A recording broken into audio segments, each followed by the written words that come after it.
Halo semua, apa kabar? Pasti baik kan? Saya harap kalian selalu sehat, selalu semangat dalam mengikuti pembelajaran jarak jauh kita.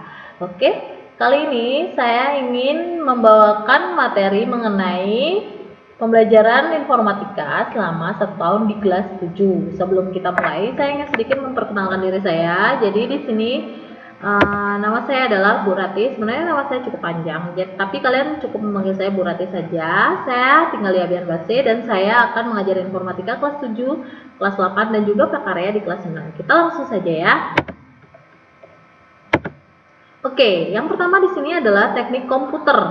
Teknik komputer. Jadi kalau dilihat dari judulnya tentunya berhubungan sekali dengan berbau-bau komputer gitu ya. Jadi kita lihat ya, ternyata betul sekali. Jadi di sini materi yang pertama adalah mengenal fungsi perangkat keras, sistem operasi serta aplikasi. Perangkat keras di sini maksudnya adalah perangkat yang nyata, yang wujudnya nyata, yang berhubungan dengan komputer atau gadget ya. Contohnya di sini ada 4 macam ya. Prosesnya adalah seperti ini: input, proses, output, dan penyimpanan. Nah, saya jelaskan sedikit aja. Jadi seperti kita makan, kita memasukkan makanan, memproses, sebagian disimpan sebagai lemak, sebagian dikeluarkan. Nah, seperti itu sama. Jadi untuk input itu program input, tukang input ya. Saya ngomongnya tukang input ya. Tukang input di sini gunanya untuk memasukkan data. Entah itu berupa perintah, berupa angka, berupa simbol, berupa suara, seperti itu. Contohnya di sini adalah keyboard. Keyboard akan memasukkan data misalnya berupa angka atau simbol. Atau mikrofon gunanya untuk memasukkan data berupa suara, seperti itu. Kemudian si tukang proses. Nah, tukang proses ada di di dalam CPU atau mungkin di laptop ya. Jadi dia akan memproses data. Jadi misalnya tadi masuk suara, dia akan memproses.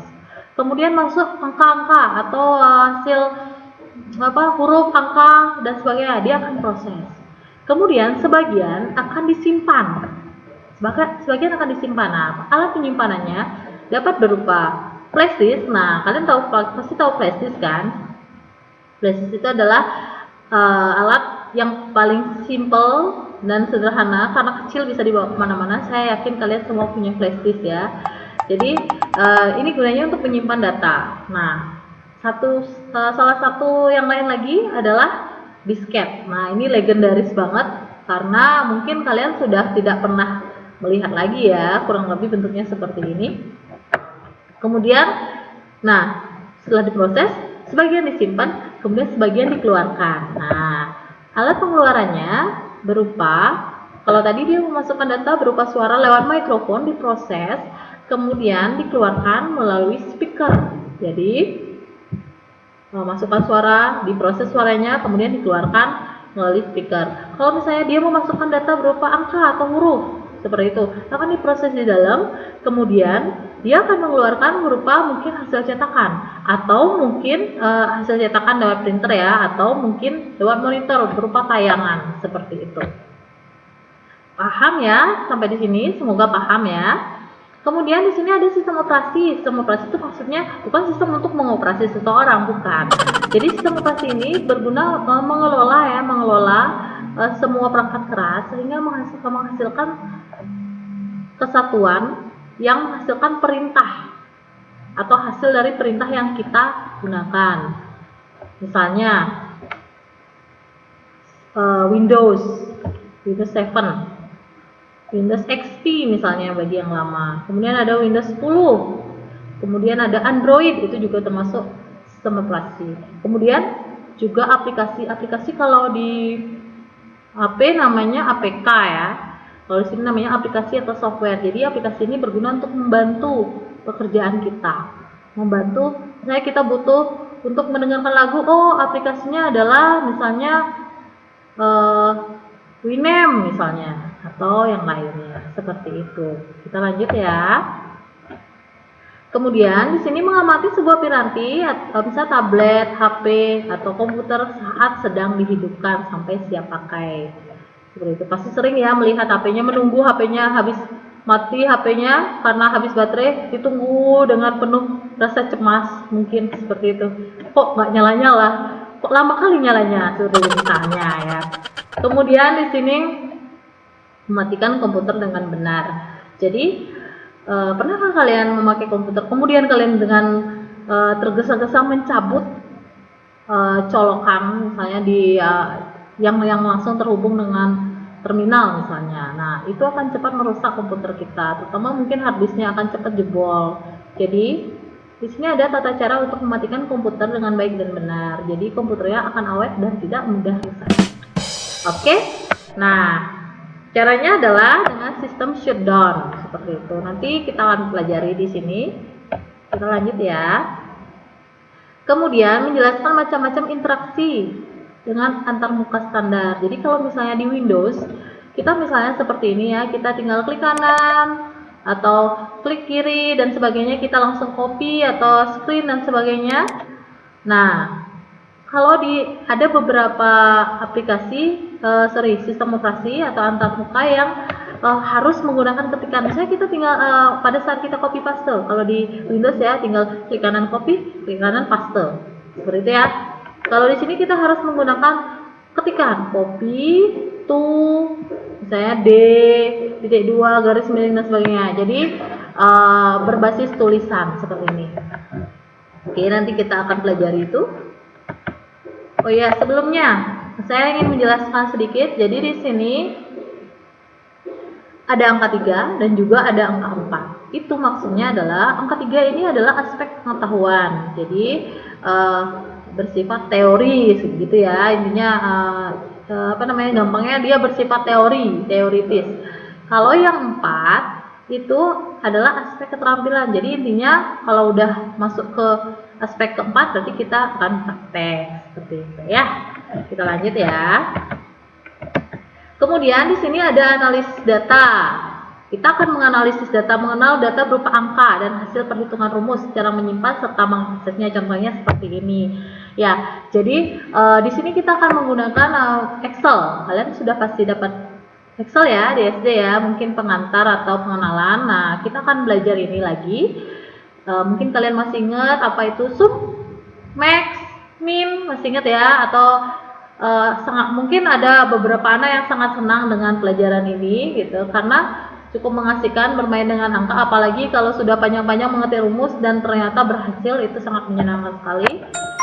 Kalian akan belajar nanti. Bagi yang belum, jangan khawatir ya, kita akan belajar bersama-sama. Nah, itu kita akan menghitung, menyimpan, dan mengakses. Kemudian kita akan membuat sebuah sheet atau sebuah lembar kerja yang mengandung data, rumus, dan hasil pemakaian dari beberapa fungsi. Jadi sebenarnya agak ngitung sedikit, tapi pasti kalian bisa. Oke, kita lanjut semangat. Oke. Kemudian yang selanjutnya adalah algoritma dan pemrograman. Jadi kita akan membuat program-program sederhana, tidak terlalu harus mengetik ya. Seperti tadi saya bilang ada antarmuka yang harus mengetik sesuatu untuk menghasilkan perintah. Ini visual ya. Jadi kita akan memahami program visual dari demo dan tutorial. Nah, di sini kita akan memakai yang namanya Scratch, yang gambarnya kucing kecil yang lucu dan imut. Nah, oke, di sini jadi kita tidak usah mengetik lagi programnya. Kita tidak usah mengetik lagi, tapi programnya sudah terdapat di dalam tombol-tombol yang bisa kita satukan sehingga membentuk suatu kesatuan yang dapat menghasilkan perintah sesuai yang kita inginkan, seperti itu. Oke.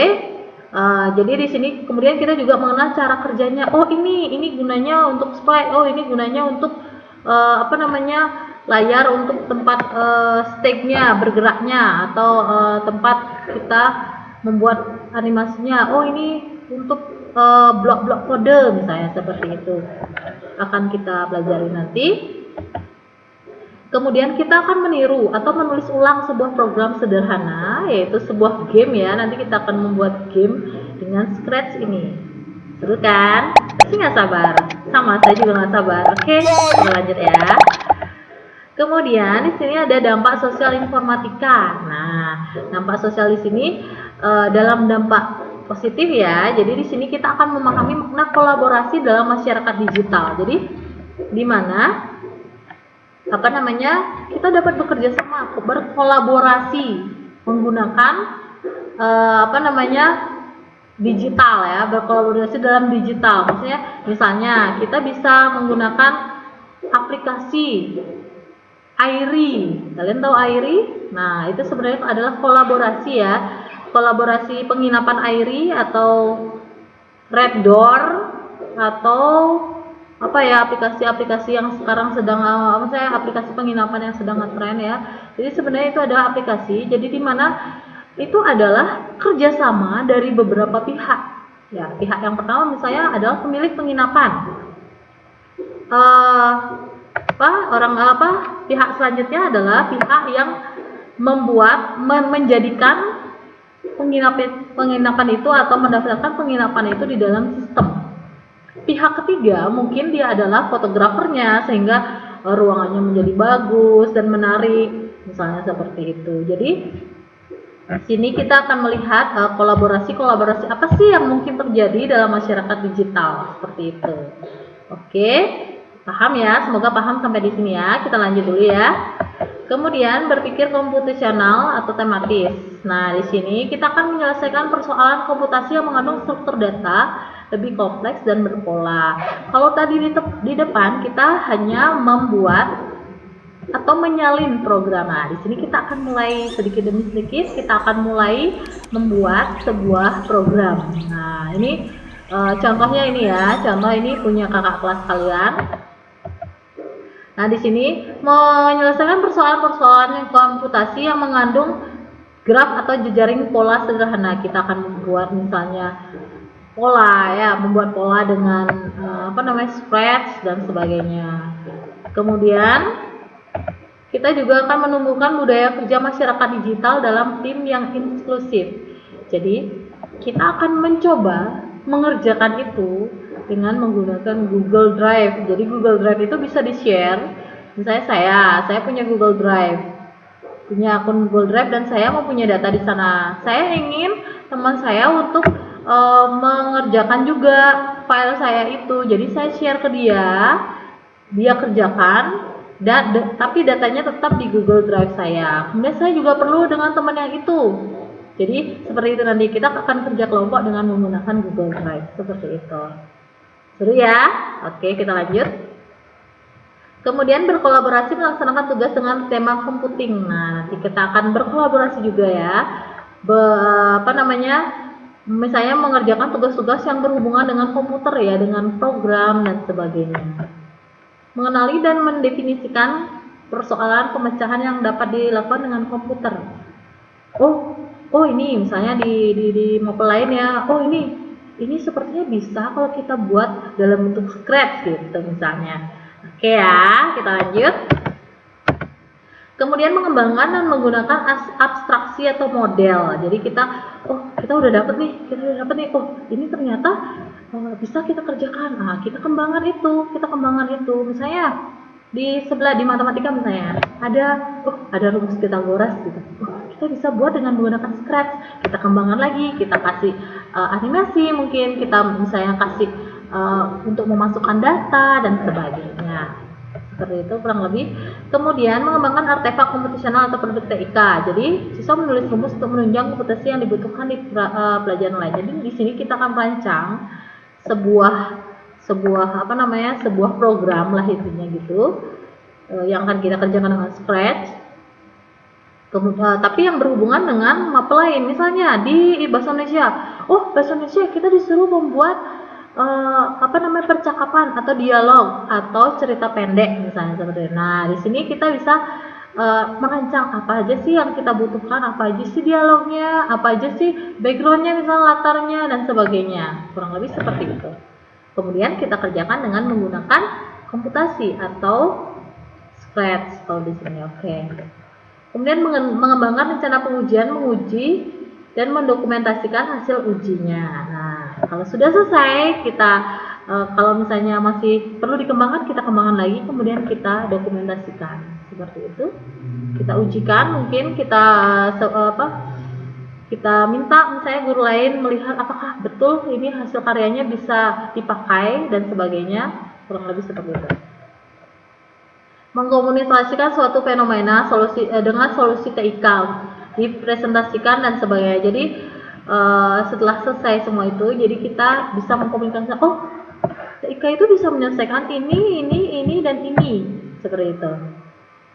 Jadi masalah-masalah di tempat lain itu bisa kita kerjakan dengan scratch gitulah, gampangnya seperti itu. Misalnya yang tadi saya ceritakan tadi, jadi misalnya ada suhu gitu, misalnya oh di ini ada suhu, konversi suhu, kita bisa menggunakan ini untuk konversi suhu gitu. Oke ya. Kemudian yang terakhir adalah KKM dan penilaian. Jadi di sini untuk KKM mata pelajaran informatika kelas 7 adalah 65.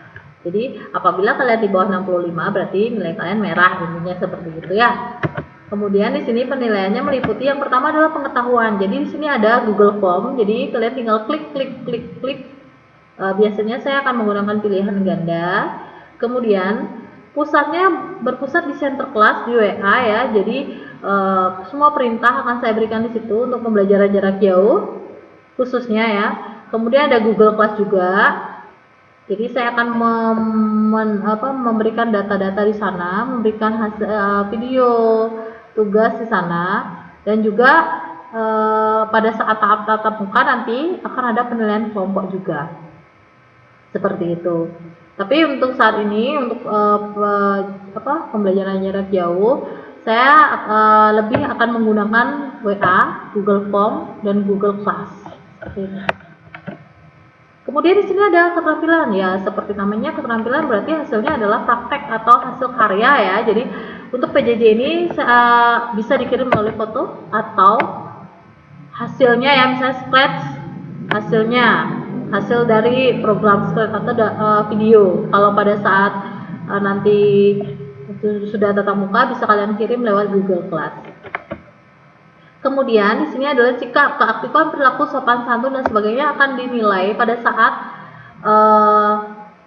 kita berinteraksi di PJJ. Misalnya, oh dia ngomongnya nggak sopan pada saat di center class, atau oh dia ternyata terlambat masuk kelas, wah berarti nilai kedisiplinannya kurang kayak gitu ya. Jadi silakan selalu aktif, selalu sopan, selalu semangat dalam menghadapi pandemi ini dengan pembelajaran jarak jauh yang kreatif. Oke, sekian dulu dari saya. Semoga kalian selalu sehat, selalu semangat, dan selalu mengerjakan tugas dengan baik. Oke, terima kasih.